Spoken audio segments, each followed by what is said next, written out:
합과 뭐 온갖 나쁜 짓들을 다 해놓고 나서 정권이 바뀌어도 안 나가는 사람들은 일단 문제예요. 문제는 문제인데 그렇다고 해서 또 쉽게 나갈 수 있는 부분이 아닌 경우도 있을 거예요. 왜 그러냐면은 그 자리가 공석인 것보다는 후임자가 올 때까지 그 자리 지켜주는 것도 필요하다고 보니까. 근데 조국 교수가 민정수석에 딱 임명됨으로써 검찰 개혁에 대한 의지를 드러냈고요. 조국 교수도 기자회견에서 그런 이야기를 했어요. 검찰 개혁에 대한 개혁 드라이브를 뒷받침하는 그 역할을 하는 거지. 예를 들어서 질문이 그게 있었잖아요. 검찰을 엉망으로 만드는 게 개혁이 아니고 독립을 보장해 주는 거. 권력이 최대한 개입하지 않으면 검찰은 개혁된다라고 일단 보는 건데요. 검찰이 정말로 그런 자립할 수 있는 정도의 풍토가 만들어지기 전까지는 어느 정도 저는 케어를 해야 된다고 보는 사람이거든요. 그러니까 검찰총장을 제대로 된 놈 임명해 놓고 스스로 개혁하게끔 만들겠다는 그런 일단은 보여준 것 같고요. 황교안 총리 같은 경우에는 정권이 안정될 때까지 좀 있어 줘라 그랬는데 그냥 사표 던진 거고요.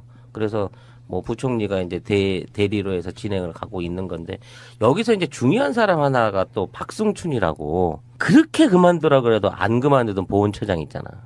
보훈처의 고유의 업무가 아닌 이상한 쪽에 그 박근혜 밀명을 받아서 그 일을 처리하고 있었던 그 보훈처장도 같이 이번에 그만두게 된 거니까 하나하나씩 뭐 적폐 인사들이 정리가 돼 나가고 있는 그 환경이 뭐 진행이 되고 있는 거예요. 그러면 누가 또 이제 다음 사임을 하게 될지 또 어떤 사람이 나가게 될지는 잘 모르겠는데 검찰 개혁에 있어서 일단은 그 검찰의 수장이 그만두고 그 자리가 공석이 됐다는 것 자체는 검찰 내부로에도 그렇고 이 정부의 이제 친박 인사들, 친박 박근혜에게 임명받았던 인사들이 어느 정도 지금 있는 정권에 협조적으로 개혁에 순탄하게 따라오겠다고 하는 일종의 굴복 의지를 보여준 게 아니냐는 면에서 굉장히 그 발빠르고 적절한 사태였다라고 평가를 해야 될 것 같아요. 저는 그렇게 보지는 않아요. 지금 박근혜 정권에서 온갖 폐악질을 일삼았던 검찰 권력의 핵심에 있던 검찰총장이 사퇴했다는 것은 좋게 받아들이면 그럴 수는 있는데 저 사람들이 과연 저 검찰 무시무시한 검찰 권력을 그렇게 순순히 내놓을 것인가? 거기에서는 좀 의문점이 있어요. 사실은 개혁 대상이 검찰 전체가 아니고 정치검사 50명. 그렇죠. 물론. 예. 그러니까 지금 권력에 줄대 가지고 각종 무슨 지검장 나가 있고 서울중앙지검 같은 곳에 권력적인 곳에 뿌리 박혀 있는 그 검찰들을 섞어내는 것이 일단 첫 번째인데 그것은 쉬워요. 어떻게 보면 인사권자가 인사해버리면 되는 건데 김수남 같은 경우는 임기가 정해진 사람이잖아요. 그러니까 임기가 정해진 사람이다 보니까 자기 입장에서 아무리 임기가 있어도 정권이 바뀌었고 또 우병우하고의 연관설이라든지 박근혜 정권 때 검찰이 잘했다고 볼 수가 없잖아요. 그렇다 보니까 나가주는 것이 어쩌면 너무나 당연한 거라서 이것은 뭐 칭찬 받을 것도 말 것도 저는 없다고 보고. 안 나간다고 버티면 뭐 최동욱 청장처럼 뭐 뒷조사 해갖고 아들 까갖고 내보낼 수는 없으니까 개혁에 있어서의 상당한 저해 요소가 될 수 있었는데 조국 수석 딱 임명되자마자 바로 그만둬 주니까 이제 후임을 갖고 우리가 아름다운 상상을 해볼 수 있게 되잖아요. 이제 누구를 앉힐 수 있을 것인가. 조국 교수가 평소에 갖고 있던 검찰에 관한 그 본인의 그 법률학자로서의 소신이 있어요. 첫 번째가 공수처, 두 번째가 수사권 기소권에 관한 문제. 이것을 그 지금 현 상태대로 검찰에 그냥 맡겨두어서는 곤란하다라는 본인의 그 의지를 계속 피력해 왔거든요. 그런 상황에서 지금 조국 교수가 민정수석에 들어왔지만 조국 교수는 검찰에 대해서는 관여할 생각도 없고 관여하지 않겠다는 이야기를 했고요. 법률적인 판단은 그거는 사법부나 검찰에서 하는 거다. 본인은 그쪽에 대해서 관여하지 않겠다라고 얘기를 했는데 중요한 거는 법률가라는 거죠. 법률가는 법으로 얘기를 하거든요. 그러면 검찰 조직에 대해서 공수처를 만들고 수사권 기소권을 경찰과 나누는 방안 이거를 본격적으로 드라이브가 걸리면 검찰 조직 자체가 굉장히 큰 자기들의 그 위험을 느끼는 거죠.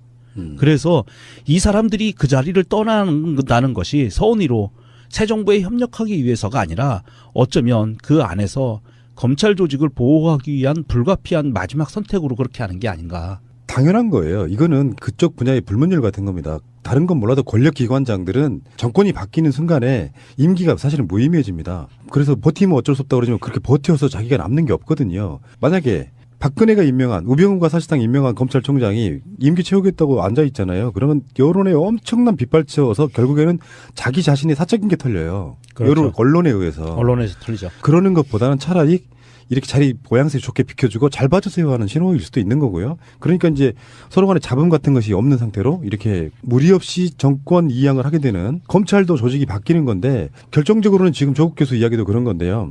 고비처. 이거 중요한데 고비처에 대해서 이렇게 이야기를 했어요. 고위공직자들의 수사를 담당하는 고비처가 따로 생긴다는 것이 검찰 조직을 약화시키는 것이 아니라 오히려 검찰 조직에 도움이 된다.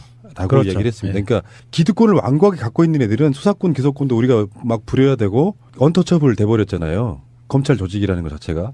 그 조직이 자기들이 감시받을 수 있는 조직이 또 하나 생김으로써 건강하게 돌아갈 수 있다는 거고 사법체계 안에서 법을 다루는 공무원 역할만 해라 이거예요. 정치에 맞습니다. 개입하지 예. 말고. 맞습니다. 정치검찰에서 본연의 업무로 돌아가라는 얘기죠. 지금 이제 검찰총장이나 법무부 장관이 앞으로 청와대 파견된 검찰에 대해서는 다시 받지 말아라. 복귀를 허용하지 말아야 된다라는 얘기를 이제 조국 교수가 꺼내놓은 거거든.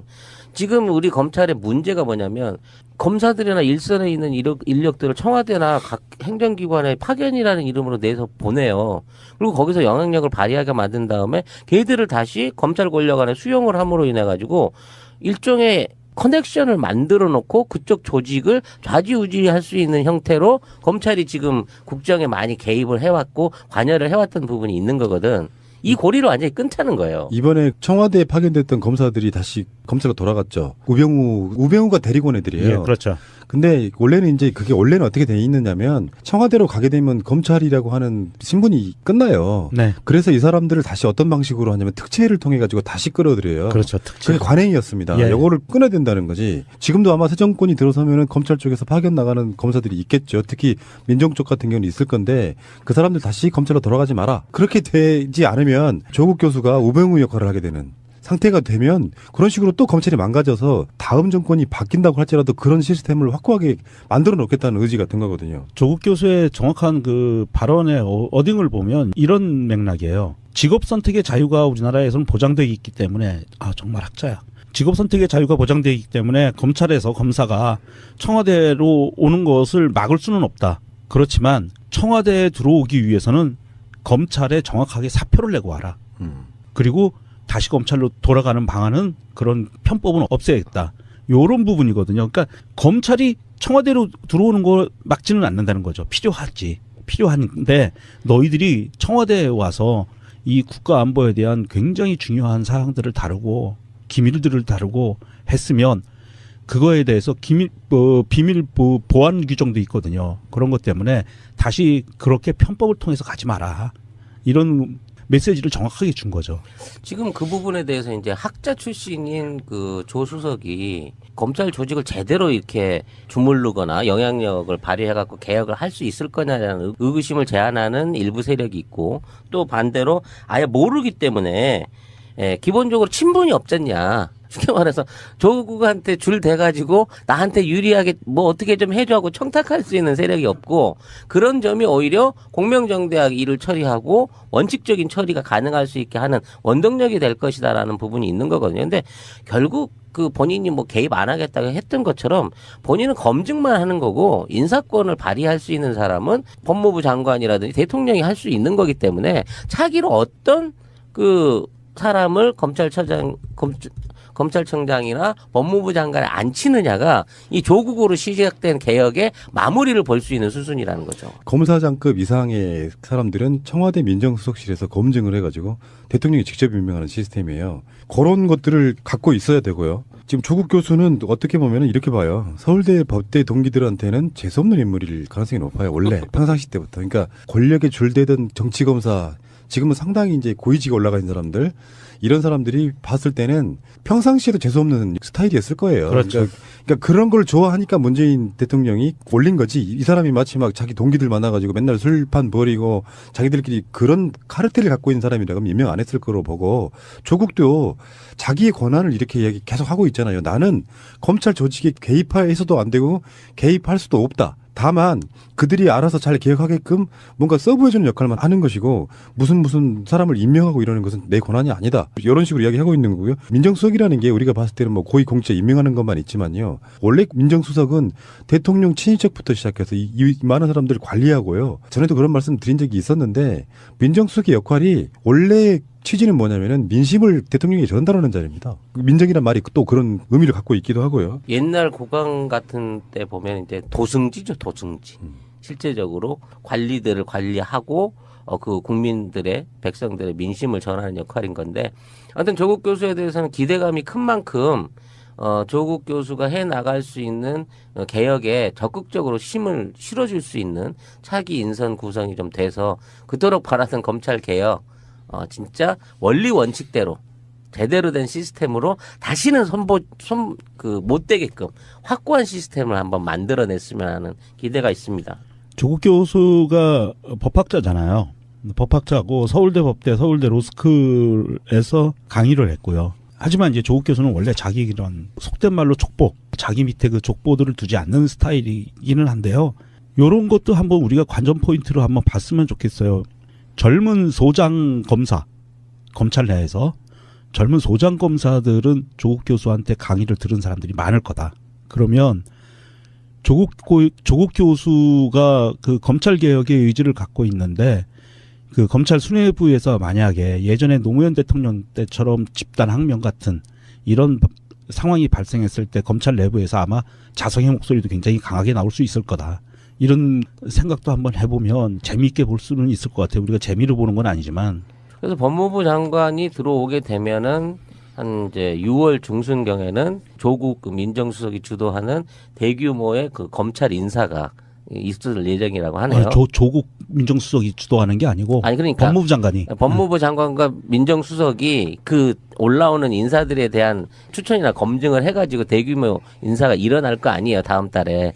그 과정에서 기존에 이제 우병우 라인으로 불렸던 철밥통으로 불렸던 검찰 내 핵심들이 어떠한 방식으로 잘려져 나가고 교체되는지가 이제 초미의 관심사가 된다는 거죠, 그 시가면. 머리를 뽑아야죠. 그래서 오늘 그 오전에 뉴스에서 뉴스 방송에 나오는 타이틀 자막 중에 이게 있어요. 우병우 특검법 도입이 본격화되는가. 이게 좀 맞물려 들어가고 있는 거죠. 검찰 내의 우병우 조직이라든지 이런 부분에 대해서 아마도 이 사람들이 검찰들이 줄줄이 사표를 내는 경우가 발생을 할 것 같고요. 아마 우병우 특검법이 들어가게 되면 이거 하나만 갖고도 그렇겠네요. 검찰 개혁은 충분히 이루어질 수 있을 것 같아요. 만일 특검법의 수사 대상이 될 수 있다고 생각하는 사람들은 미리미리 자기 자리를 던지기 시작하겠죠. 이게 법 이런 거의 문제 이전에요. 하기 나름인 자리라고 봐요. 맞아요. 예. 예를 들어서 원래의 위치가 검증하고 하는 정도만 해주면 되는데 주요 자리 꼭 그게 검찰뿐만 아니잖아요. 장관이든 주요 국가 관련돼 있는 기관의 장을 임명할 때는 그 사람을 거쳐야 되면 그 사람이 권력일 수밖에 없는데 네. 그렇게 권력을 부렸던 애가 우병우 같은 부류잖아요. 그렇죠. 예. 사람이 하기 나름인 부분이 좀 없지 않아 있는 부분이 있어가지고 나는 그런 식으로 하지 않겠다라는 강력한 의지를 저는 보여준 거라고 보고요. 조국 교수가 민정수석이라는 게 참 낯설긴 합니다. SNS에서 늘 흔히 만나는 굉장히 그 특친? 예, 잘생긴 발음하라는 뭐 그 동네 형 같은 그런 느낌이었는데 그분의 평상시 지론들이 문재인 대통령과 차기 검찰총장이나 법무부 장관을 통해서 검찰 개혁이 이루어지길 바라고요. 그냥 법에 관련된 걸 다루는 공무원 이상도 이하도 아닌 거. 이 상태로 저는 가야 된다고 보는 것이고요. 시대가 바뀌었기 때문에 예전에 뭐 20대 초반에 그 사법고시 합격해가지고 검사 되면은 부르는 호칭이 영감님이었다고 하니까 얼마나 많은 권위주의를 부렸는지 보시기 바라고요. 재밌는 거는 이제 짧게 이야기하자 그러면 뭐 법무부 장관 하마평 중에 박영선 의원도 포함되어 있습니다. 그러게 말입니다. 이것도 제가 봤을 때는 박영선이라는 캐릭터만 놓고 보면 좀 이상한데 법사위원장 오래 했잖아요. 그래서 네. 검찰 조직이 만약에 예전에 강금실 법무부 장관 임명할 때도 굉장히 많은 논란이 있어가지고 심지어 강금실 법무부 장관 같이 검사와의 대화를 했던 것도 기억나는데 아예 법 쪽의 출신이 아닌 사람이 법무부 장관으로 오면 또 검찰은 어떻게 반응할지도 궁금합니다. 박영선 의원과 같이 하마평에 오르는 인물이 또 있죠. 추미애 대표도 같이 오르내리고 있는데 추미애 대표는 추미애 대표는 이제 뭐 법조인 출신이긴 하지만 당 대표의 입장에서는 쉽지는 않을 것 같아요. 그렇죠. 예. 네. 조국 민정수석은 최순실 국정농단 사건의 출발은 정윤회 문건이라고 말했습니다. 2014년 초 청와대 민정수석실에서 작성된 정윤회 문건은 최 씨 남편이자 비선실세라는 정 씨가 청와대 핵심 비서관 등 10명을 정기적으로 만나 국정정보를 교환했다는 내용이었습니다. 조 수석은 박관천 경정이 대한민국 서열 1위가 최순실이라고 이야기까지 했는데 민정과 검찰에서 제대로 조사되지 않았다면서 전면 재조사 방침을 밝혔습니다.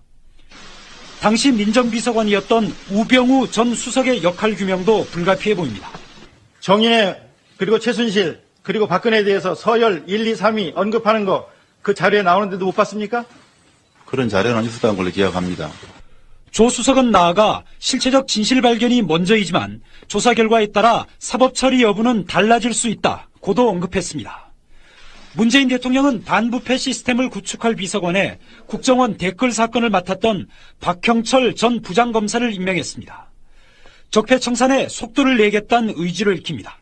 국정원 대선 개입 수사 이후 좌천성 인사로 수사직에서 배제되었고 민정수석실은 문 대통령이 어제 함께 언급한 세월호 참사도 재조사하기로 했습니다.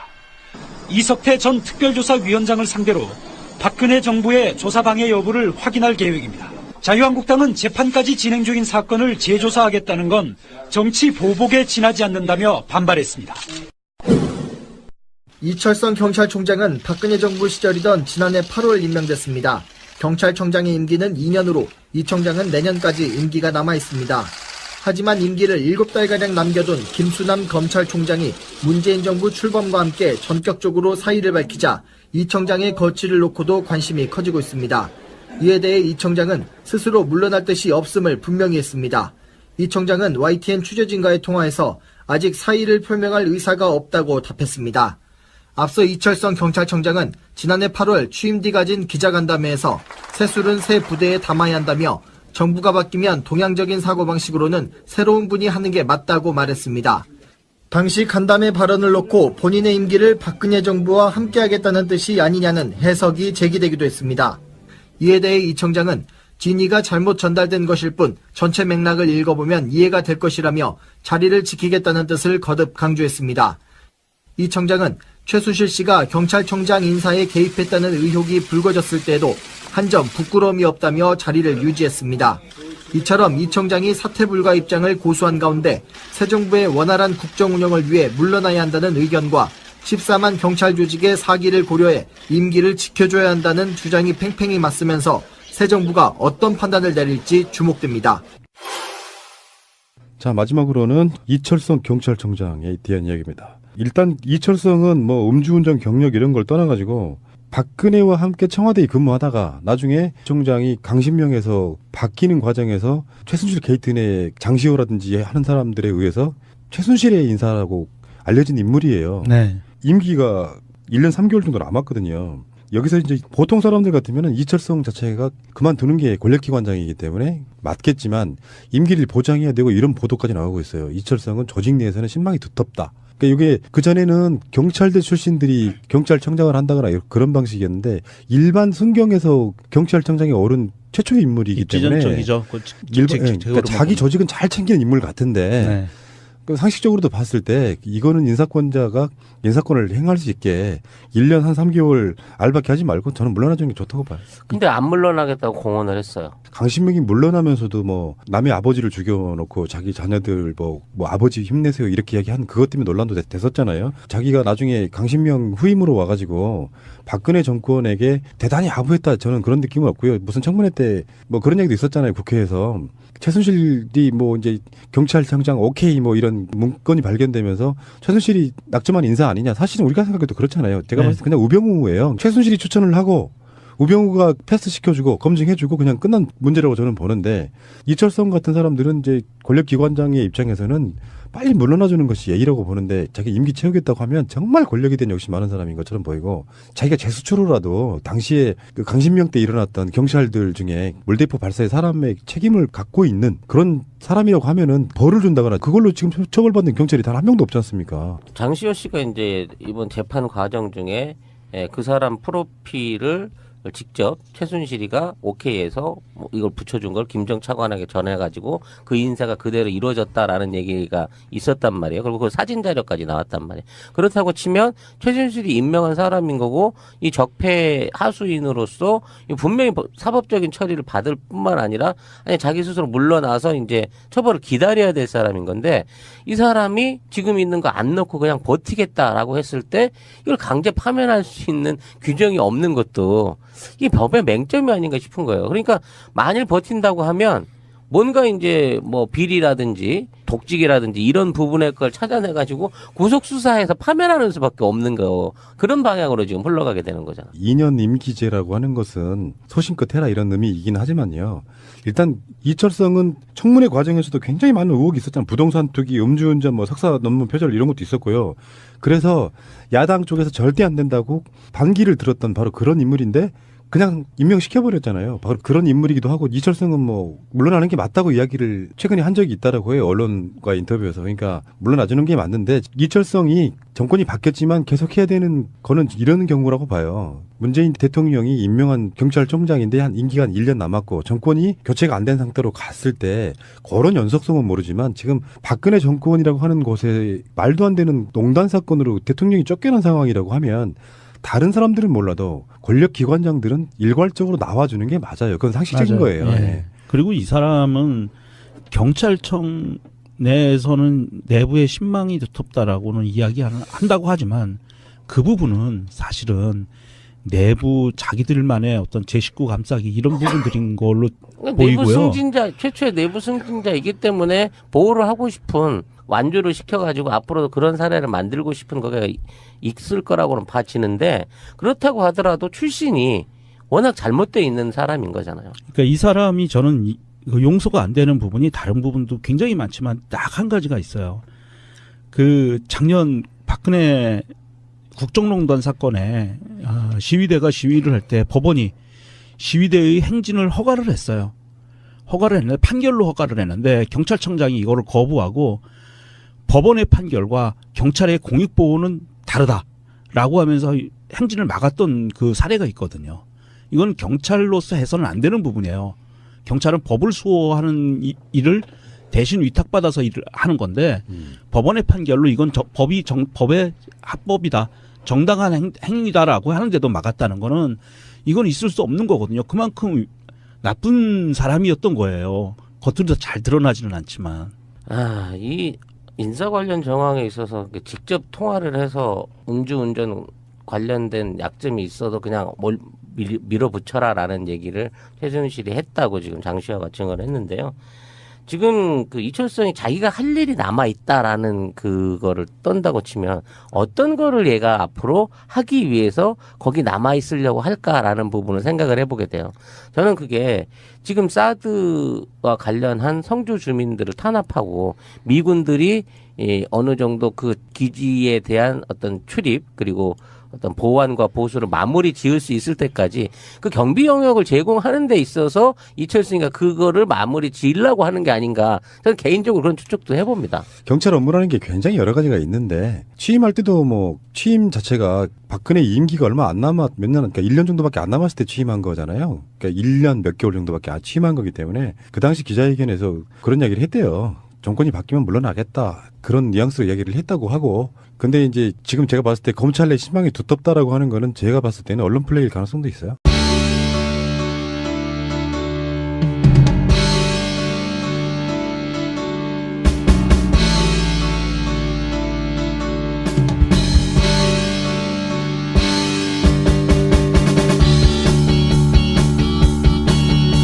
과 온갖 나쁜 짓들을 다 해놓고 나서 정권이 바뀌어도 안 나가는 사람들은 일단 문제예요. 문제는 문제인데 그렇다고 해서 또 쉽게 나갈 수 있는 부분이 아닌 경우도 있을 거예요. 왜 그러냐면은 그 자리가 공석인 것보다는 후임자가 올 때까지 그 자리 지켜주는 것도 필요하다고 보니까. 근데 조국 교수가 민정수석에 딱 임명됨으로써 검찰 개혁에 대한 의지를 드러냈고요. 조국 교수도 기자회견에서 그런 이야기를 했어요. 검찰 개혁에 대한 개혁 드라이브를 뒷받침하는 그 역할을 하는 거지. 예를 들어서 질문이 그게 있었잖아요. 검찰을 엉망으로 만드는 게 개혁이 아니고 독립을 보장해 주는 거. 권력이 최대한 개입하지 않으면 검찰은 개혁된다라고 일단 보는 건데요. 검찰이 정말로 그런 자립할 수 있는 정도의 풍토가 만들어지기 전까지는 어느 정도 저는 케어를 해야 된다고 보는 사람이거든요. 그러니까 검찰총장을 제대로 된 놈 임명해 놓고 스스로 개혁하게끔 만들겠다는 그런 일단은 보여준 것 같고요. 황교안 총리 같은 경우에는 정권이 안정될 때까지 좀 있어 주어라 그랬는데 그냥 사표 던진 거고요.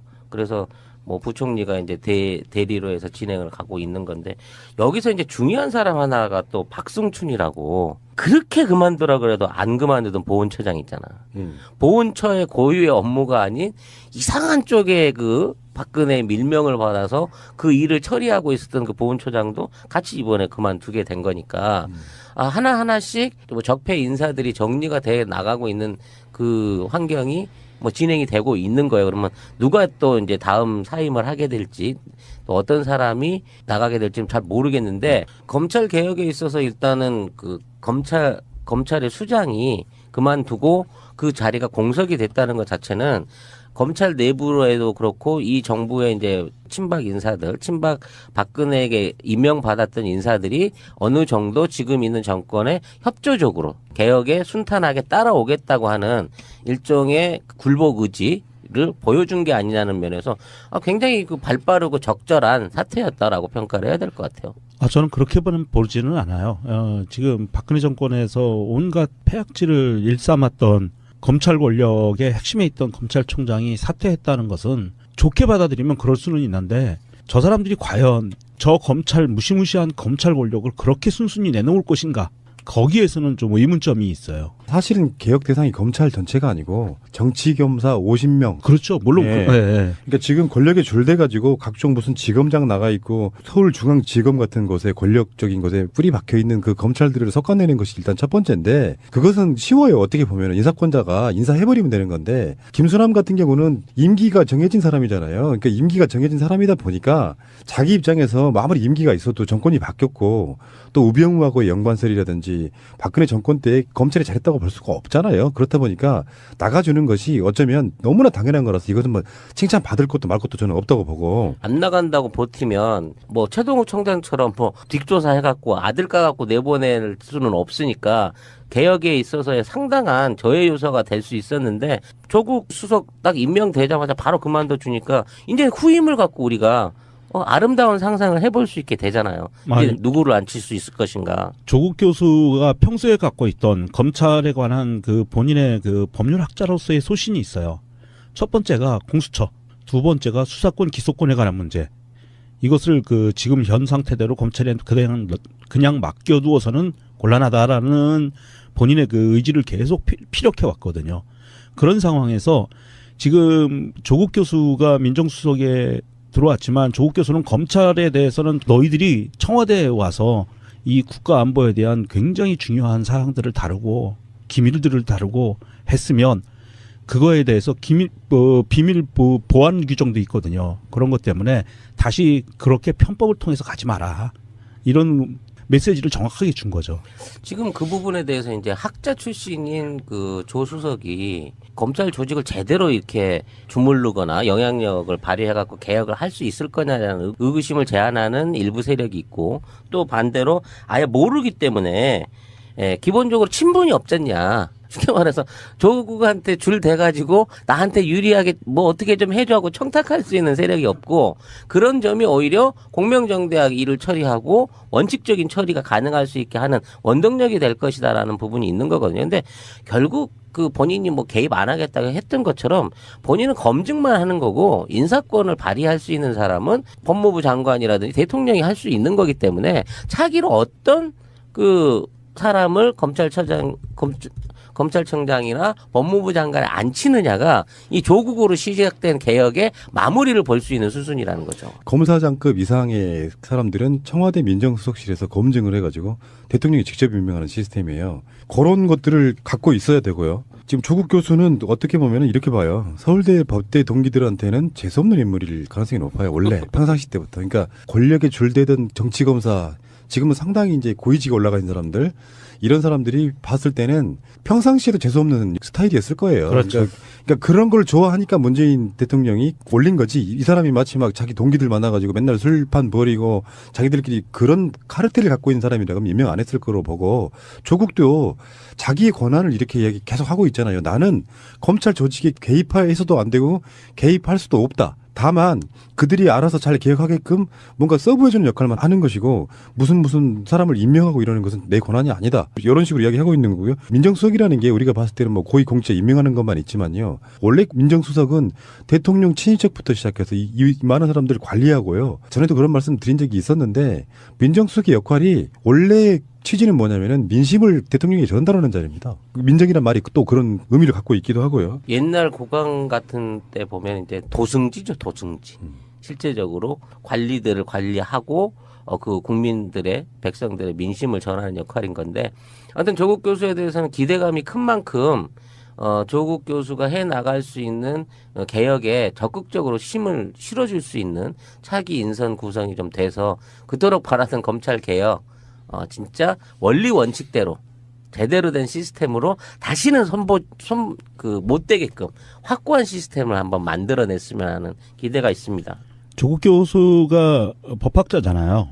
법학자고 서울대 법대, 서울대 로스쿨에서 강의를 했고요. 하지만 이제 조국 교수는 원래 자기 이런 속된 말로 족보, 자기 밑에 그 족보들을 두지 않는 스타일이기는 한데요.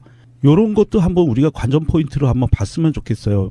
젊은 소장 검사, 검찰 내에서 젊은 소장 검사들은 조국 교수한테 강의를 들은 사람들이 많을 거다.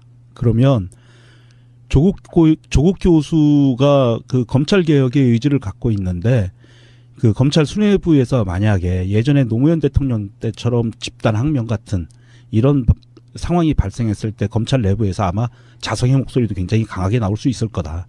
이런 생각도 한번 해보면 재미있게 볼 수는 있을 것 같아요. 우리가 재미로 보는 건 아니지만. 그래서 법무부 장관이 들어오게 되면 문재인 대통령은 반부패 시스템을 구축할 비서관에 국정원 댓글 사건을 맡았던 박형철 전 부장검사를 임명했습니다. 적폐 청산에 속도를 내겠다는 의지를 익힙니다. 국정원 대선 개입 수사 이후 좌천성 인사로 수사직에서 배제되었고 민정수석실은 문 대통령이 어제 함께 언급한 세월호 참사도 재조사하기로 했습니다.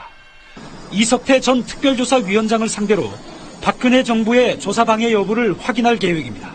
자유한국당은 재판까지 진행 중인 사건을 재조사하겠다는 건 정치 보복에 지나지 않는다며 반발했습니다. 이철성 경찰총장은 박근혜 정부 시절이던 지난해 8월 임명됐습니다. 경찰청장의 임기는 2년으로 이 청장은 내년까지 임기가 남아있습니다. 하지만 임기를 7달가량 남겨둔 김수남 검찰총장이 문재인 정부 출범과 함께 전격적으로 사의를 밝히자 이 청장의 거취를 놓고도 관심이 커지고 있습니다. 이에 대해 이 청장은 스스로 물러날 뜻이 없음을 분명히 했습니다. 이 청장은 YTN 취재진과의 통화에서 아직 사의를 표명할 의사가 없다고 답했습니다. 앞서 이철성 경찰청장은 지난해 8월 취임 뒤 가진 기자간담회에서 새술은 새 부대에 담아야 한다며 정부가 바뀌면 동양적인 사고방식으로는 새로운 분이 하는 게 맞다고 말했습니다. 당시 간담회 발언을 놓고 본인의 임기를 박근혜 정부와 함께하겠다는 뜻이 아니냐는 해석이 제기되기도 했습니다. 이에 대해 이 청장은 진위가 잘못 전달된 것일 뿐 전체 맥락을 읽어보면 이해가 될 것이라며 자리를 지키겠다는 뜻을 거듭 강조했습니다. 이 청장은 최순실 씨가 경찰청장 인사에 개입했다는 의혹이 불거졌을 때에도 한 점 부끄러움이 없다며 자리를 유지했습니다. 이처럼 이 청장이 사퇴 불가 입장을 고수한 가운데 새 정부의 원활한 국정 운영을 위해 물러나야 한다는 의견과 14만 경찰 조직의 사기를 고려해 임기를 지켜줘야 한다는 주장이 팽팽히 맞서면서 새 정부가 어떤 판단을 내릴지 주목됩니다. 자, 마지막으로는 이철성 경찰청장에 대한 이야기입니다. 일단 이철성은 뭐 음주운전 경력 이런 걸 떠나가지고 박근혜와 함께 청와대에 근무하다가 나중에 청장이 강신명에서 바뀌는 과정에서 최순실 게이트 내 장시호라든지 하는 사람들에 의해서 최순실의 인사라고 알려진 인물이에요. 네. 임기가 1년 3개월 정도 남았거든요. 여기서 이제 보통 사람들 같으면 이철성 자체가 그만두는 게 권력기관장이기 때문에 맞겠지만 임기를 보장해야 되고 이런 보도까지 나오고 있어요. 이철성은 조직 내에서는 신망이 두텁다. 그러니까 이게 그전에는 경찰대 출신들이 경찰청장을 한다거나 그런 방식이었는데 일반 순경에서 경찰청장에 오른 최초의 인물이기 때문에 지전적이죠. 그러니까 자기 조직은 잘 챙기는 인물 같은데 네. 상식적으로도 봤을 때 이거는 인사권자가 인사권을 행할 수 있게 1년 한 3개월 알바케 하지 말고 저는 물러나주는 게 좋다고 봐요. 근데 안 물러나겠다고 공언을 했어요. 강신명이 물러나면서도 뭐 남의 아버지를 죽여놓고 자기 자녀들 뭐 아버지 힘내세요 이렇게 이야기한 그것 때문에 논란도 됐었잖아요. 자기가 나중에 강신명 후임으로 와가지고 박근혜 정권에게 대단히 아부했다 저는 그런 느낌은 없고요. 무슨 청문회 때 뭐 그런 얘기도 있었잖아요. 국회에서 최순실이 뭐 이제 경찰청장 오케이 뭐 이런 문건이 발견되면서 최순실이 낙점한 인사 아니냐. 사실은 우리가 생각해도 그렇잖아요. 제가 봤을 때 그냥 우병우예요. 최순실이 추천을 하고 우병우가 패스 시켜주고 검증해주고 그냥 끝난 문제라고 저는 보는데 이철성 같은 사람들은 이제 권력기관장의 입장에서는 빨리 물러나주는 것이 예의라고 보는데 자기 임기 채우겠다고 하면 정말 권력에 대한 욕심이 많은 사람인 것처럼 보이고 자기가 재수추로라도 당시에 그 강신명 때 일어났던 경찰들 중에 물대포 발사에 사람의 관여할 생각도 없고 관여하지 않겠다는 이야기를 했고요. 법률적인 판단은 그거는 사법부나 검찰에서 하는 거다. 본인은 그쪽에 대해서 관여하지 않겠다라고 얘기를 했는데 중요한 거는 법률가라는 거죠. 법률가는 법으로 얘기를 하거든요. 그러면 검찰 조직에 대해서 공수처를 만들고 수사권 기소권을 경찰과 나누는 방안 이거를 본격적으로 드라이브가 걸리면 검찰 조직 자체가 굉장히 큰 자기들의 그 위험을 느끼는 거죠. 그래서 이 사람들이 그 자리를 떠난다는 것이 서운히로 새 정부에 협력하기 위해서가 아니라 어쩌면 그 안에서 검찰 조직을 보호하기 위한 불가피한 마지막 선택으로 그렇게 하는 게 아닌가. 당연한 거예요. 이거는 그쪽 분야의 불문율 같은 겁니다. 다른 건 몰라도 권력기관장들은 정권이 바뀌는 순간에 임기가 사실은 무의미해집니다. 그래서 버티면 어쩔 수 없다고 그러지만 그렇게 버텨서 자기가 남는 게 없거든요. 만약에 박근혜가 임명한 우병우가 사실상 임명한 검찰총장이 임기 채우겠다고 앉아 있잖아요. 그러면 여론에 엄청난 빗발쳐서 결국에는 자기 자신의 사적인 게 털려요. 그렇죠. 여론 언론에 의해서. 언론에서 틀리죠. 그러는 것보다는 차라리 이렇게 자리 모양새 좋게 비켜주고 잘 봐주세요 하는 신호일 수도 있는 거고요. 그러니까 이제 서로 간에 잡음 같은 것이 없는 상태로 이렇게 무리 없이 정권 이양을 하게 되는 검찰도 조직이 바뀌는 건데 결정적으로는 지금 조국 교수 이야기도 그런 건데요. 고비처. 이거 중요한데 고비처에 대해서 이렇게 이야기를 했어요. 고위공직자들의 수사를 담당하는 고비처가 따로 생긴다는 것이 검찰 조직을 약화시키는 것이 아니라 오히려 검찰 조직에 도움이 된다. 라고 그렇죠. 이야기를 했습니다. 예. 그러니까 기득권을 완고하게 갖고 있는 애들은 수사권, 기소권도 우리가 막 부려야 되고 언터처블 돼버렸잖아요. 검찰 조직이라는 것 자체가. 그 조직이 자기들이 감시받을 수 있는 조직이 또 하나 생김으로써 건강하게 돌아갈 수 있다는 거고 사법체계 안에서 법을 다루는 공무원 역할만 해라 이거예요. 정치에 맞습니다. 개입하지 네. 말고. 맞습니다. 정치검찰에서 본연의 업무로 돌아가라는 얘기죠. 지금 이제 검찰총장이나 법무부 장관이 앞으로 청와대 파견된 검찰에 대해서는 다시 받지 말아라. 복귀를 허용하지 말아야 된다라는 얘기를 이제 조국 교수가 꺼내놓은 거거든. 지금 우리 검찰의 문제가 뭐냐면 검사들이나 일선에 있는 인력들을 청와대나 각 행정기관에 파견이라는 이름으로 내서 보내요. 그리고 거기서 영향력을 발휘하게 만든 다음에 걔들을 다시 검찰 권력 안에 수용을 함으로 인해 가지고 일종의 커넥션을 만들어 놓고 그쪽 조직을 좌지우지할 수 있는 형태로 검찰이 지금 국정에 많이 개입을 해왔고 관여를 해왔던 부분이 있는 거거든. 이 고리를 완전히 끊자는 거예요. 이번에 청와대에 파견됐던 검사들이 다시 검찰로 돌아갔죠. 우병우가 데리고 온 애들이에요. 예, 그렇죠.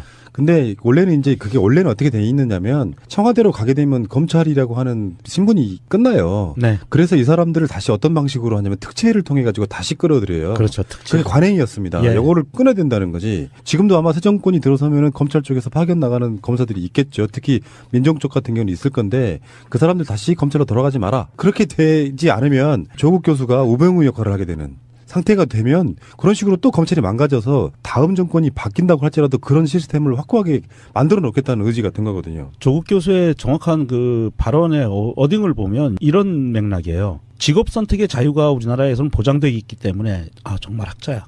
직업 선택의 자유가 보장되어 있기 때문에 검찰에서 검사가 청와대로 오는 것을 막을 수는 없다. 그렇지만 청와대에 들어오기 위해서는 검찰에 정확하게 사표를 내고 와라. 그리고 다시 검찰로 돌아가는 방안은 그런 편법은 없애야겠다. 요런 부분이거든요. 그러니까 검찰이 청와대로 들어오는 걸 막지는 않는다는 거죠. 필요한데 면은 한 이제 6월 중순경에는 조국 그 민정수석이 주도하는 대규모의 그 검찰 인사가 있을 예정이라고 하네요. 조국 민정수석이 주도하는 게 아니고 아니 그러니까 법무부 장관이. 법무부 장관과 민정수석이 그 올라오는 인사들에 대한 추천이나 검증을 해가지고 대규모 인사가 일어날 거 아니에요. 다음 달에. 그 과정에서 기존에 이제 우병우 라인으로 불렸던 철밥통으로 불렸던 검찰 내 핵심들이 어떠한 방식으로 잘려져 나가고 교체되는지가 이제 초미의 관심사가 된다는 거죠. 그 시가면. 머리를 뽑아야죠. 그래서 오늘 그 오전에 뉴스에서 뉴스 방송에 나오는 타이틀 자막 중에 이게 있어요. 우병우 특검법 도입이 본격화되는가. 이게 좀 맞물려 들어가고 있는 거죠. 검찰 내의 우병우 조직이라든지 이런 부분에 대해서 아마도 이 사람들이 검찰들이 줄줄이 사표를 내는 경우가 발생을 할 것 같고요. 아마 우병우 특검법이 들어가게 되면 이거 하나만 갖고도 그렇겠네요. 검찰 개혁은 충분히 이루어질 수 있을 것 같아요. 만일 특검법에 수사 대상이 될 수 있다고 생각하는 사람들은 미리미리 자기 자리를 던지기 시작하겠죠. 이게 법 이런 거의 문제 이전에요. 하기 나름인 자리라고 봐요. 맞아요. 예. 예를 들어서 원래의 위치가 검증하고 하는 정도만 해주면 되는데 주요 자리 꼭 그게 검찰뿐만 아니잖아요. 장관이든 주요 국가 관련돼 있는 기관의 장을 임명할 때는 그 사람을 거쳐야 되면 그 사람이 권력일 수밖에 없는데 네. 그렇게 권력을 부렸던 애가 우병우 같은 부류잖아요. 그렇죠. 예. 사람이 하기 나름인 부분이 좀 없지 않아 있는 부분이 있어가지고 나는 그런 식으로 하지 않겠다라는 강력한 의지를 저는 보여준 거라고 보고요. 조국 교수가 민정수석이라는 게 참 낯설긴 합니다. SNS에서 늘 흔히 만나는 굉장히 특친? 예, 잘생긴 발음하라는 그 동네 형 같은 그런 느낌이었는데 그분의 평상시 지론들이 문재인 대통령과 차기 검찰총장이나 법무부 장관을 통해서 검찰 개혁이 이루어지길 바라고요. 그냥 법에 관련된 걸 다루는 공무원 이상도 이하도 아닌 거. 이 상태로 저는 가야 된다고 보는 것이고요. 시대가 바뀌었기 때문에 예전에 20대 초반에 사법고시 합격해가지고 검사 되면은 부르는 호칭이 영감님이었다고 하니까 얼마나 많은 권위주의를 부렸는지 보시기 바라고요. 재밌는 거는 이제 짧게 이야기하자 그러면 법무부 장관 하마평 중에 박영선 의원도 포함되어 있습니다. 그러게 말입니다. 이것도 제가 봤을 때는 박영선이라는 캐릭터만 놓고 보면 좀 이상한데 법사위원장 오래 했잖아요. 그래서 네. 검찰 조직이 만약에 예전에 강금실 법무부 장관 임명할 때도 굉장히 많은 논란이 있어가지고 심지어 강금실 법무부 장관 같이 검사와의 대화를 했던 것도 기억나는데 아예 법 쪽의 출신이 아닌 사람이 법무부 장관으로 오면 또 검찰은 어떻게 반응할지도 궁금합니다. 박영선 의원과 같이 하마평에 오르는 인물이 또 있죠. 추미애 대표도 같이 오르내리고 있는데 추미애 대표는 추미애 대표는 이제 법조인 출신이긴 하지만 당 대표의 입장에서는 쉽지는 않을 것 같아요. 그렇죠. 예. 조국 민정수석은 최순실 국정농단 사건의 출발은 정윤회 문건이라고 말했습니다. 2014년 초 청와대 민정수석실에서 작성된 정윤회 문건은 최 씨 남편이자 비선실세라는 정 씨가 청와대 핵심 비서관 등 10명을 정기적으로 만나 국정정보를 교환했다는 내용이었습니다. 조 수석은 박관천 경정이 대한민국 서열 1위가 최순실이라고 이야기까지 했는데 민정과 검찰에서 제대로 조사되지 않았다면서 전면 재조사 방침을 밝혔습니다. 당시 민정비서관이었던 우병우 전 수석의 역할 규명도 불가피해 보입니다. 정인혜 그리고 최순실 그리고 박근혜에 대해서 서열 1, 2, 3위 언급하는 거 그 자료에 나오는데도 못 봤습니까? 그런 자료는 있었던 걸로 기억합니다. 조 수석은 나아가 실체적 진실 발견이 먼저이지만 조사 결과에 따라 사법 처리 여부는 달라질 수 있다 고도 언급했습니다.